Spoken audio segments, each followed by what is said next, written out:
हमारे घर जब इस तरह से दुबई से गुड़पारे आए तो सबको खाकर बहुत अच्छा लगा और हमने सोचा कि इस तरह के गुड़पारे तो हम घर पर भी तैयार कर सकते हैं। और हमारे भी गुड़पारे उतने ही ज्यादा स्वादिष्ट, मजेदार, नरम, मुलायम और खस्ता से बनकर तैयार हुए हैं। और इनकी परतों को देखकर आप समझ पा रहे होंगे फ्रेंड्स, इतने ज्यादा खस्ता मजेदार बनकर तैयार हुए हैं। बस एक बार आप खाना इसे शुरू करेंगे तो आपका मन करेगा इसे खाते जाएं, बस खाते ही जाएं। हमारे कहने पर इसे आप एक बार जरूर बनाकर देखिएगा फ्रेंड्स।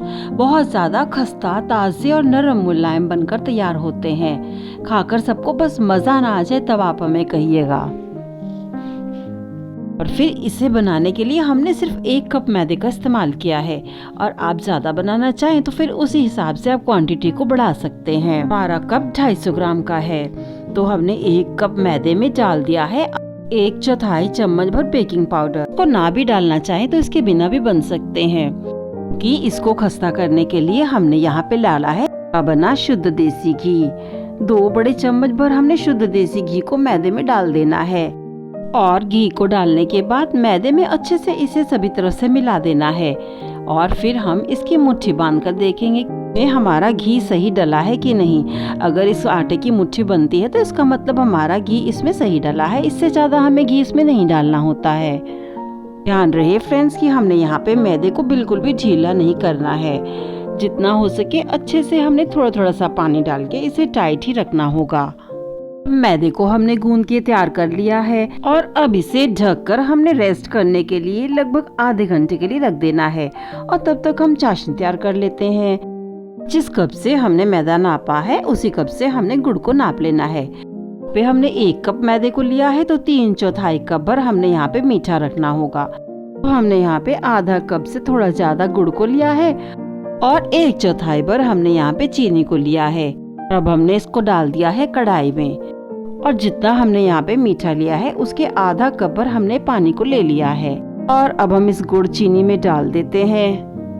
स्पैचुला की सहायता से सभी चीजों को हमने चला देना है।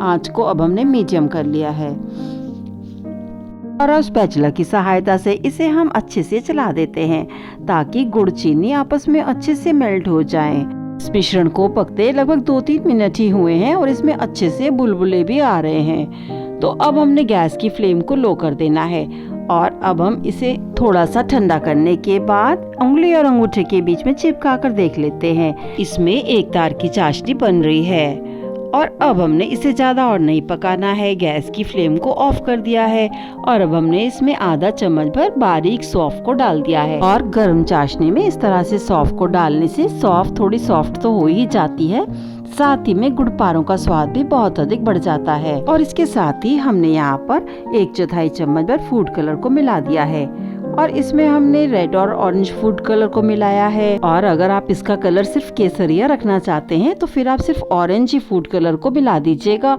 और बस 1 चुटकी भर इसमें रेड कलर मिलाइएगा। इस तरह से गुड़पारे की चाशनी बनकर बिल्कुल तैयार हो चुकी है और फिर इस गुड़पारे को बनने में बिल्कुल भी समय नहीं लगता है। और अब हमने जो मैदे को सेट करने के लिए रखा था उसे हम देख लेते हैं। जब तक हमने चाशनी बना ली तो मैदा भी रेस्ट कर चुका है। थोड़ा सा इसे अच्छे से हम मसल लेते हैं और अब हमने इसको गोल रोटी की तरह चकले पे अच्छे से बेल लेना है। फ्रेंड्स, हमें यहाँ पे इन्हें बहुत पतला नहीं बेलना होगा बल्कि आधी सेंटीमीटर मोटाई में रखना है ताकि गुड़पारे अच्छे से हमारे खस्ता से बनकर तैयार हों। और अब हमने इस रोटी को अच्छे से बेल लिया है, थोड़ा मोटा ही रखा है और अब इसको लंबाई में हम चाकू की सहायता से काट लेते हैं। सीधे सीधे ही काटना है और किनारे थोड़े छोड़ देंगे। चकले को घुमाते हुए दूसरी तरफ से भी हमने इस पे सीधी धारियां काट लेनी है और किनारे के मैदे को थोड़ा सा हटा लेंगे जिससे कि इनकी शेप अच्छी सी बनी रहे। और किनारे के मैदे को फिर से हम अच्छा सा आकार दे देंगे। और अब इन तैयार पीसेस को हमने चाकू की सहायता से हटाने के बाद सभी पीसेस को प्लेट में लगा लेना है। हमने बचे हुए मैदे को भी अच्छा सा चौकोर आकार दे दिया है। भारे तल की कढ़ाई में अब हमने ले लिया है रिफाइंड ऑयल और इन सभी पीसेस को हमने बहुत ही लो आंच करके इसे तलना होगा। ध्यान रहे फ्रेंड्स, हमें इन्हें हाई आंच पर बिल्कुल भी नहीं तलना होगा।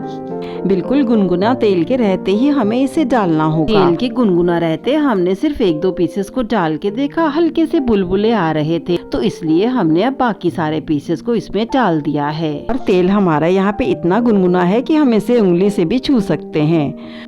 इन सभी तैयार पीसेस को हमें इसलिए गुनगुने तेल में तलना होता है ताकि सारे अच्छे से सिककर तैयार हों। और 5 मिनट तक तो हमने इन पीसेस को बिल्कुल भी नहीं छेड़ना होता है, ना ही पलटना होता है, क्योंकि ये टूट सकते हैं। सारे ही पीसेस बहुत ज़्यादा नरम हैं, तो हमें इन्हें पहले सिकने देते हैं। अच्छे से इन्हें सिकने देंगे। 5 मिनट बाद हमने थोड़ा सा कढ़ाई को हिला दिया है, जिससे कि सब तरफ से इनमें बराबर सी आंच लग सके और ये बराबर से सिककर तैयार हों। 5 मिनट बाद ये पीसेस अच्छे से सिक पा रहे हैं और ये थोड़ा थोड़ा ऊपर भी उठ के आ रहे हैं। जब ये सभी पीसेस 5 मिनट के बाद थोड़ा अपने आप ही ऊपर की तरफ उठने लगे, इसका मतलब ये थोड़े से अच्छे से सिक चुके हैं। तो हमें अब गैस की आंच को इस समय हाई पे कर देना होगा।